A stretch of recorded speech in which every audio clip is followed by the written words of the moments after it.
Чуй ме, Господи! Чуй молитвата на сърцето ми.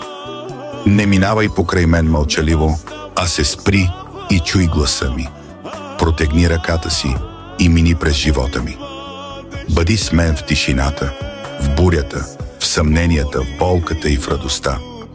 Господи, нека Твоята ръка да бъде върху мен, върху дома ми, върху семейството ми, върху децата ми. Покрий ни с благодатта си, огради ни с Твоята закрила. Дари ни с мъдрост, с мир, с сила и с любов. Аз се уповавам на Теб.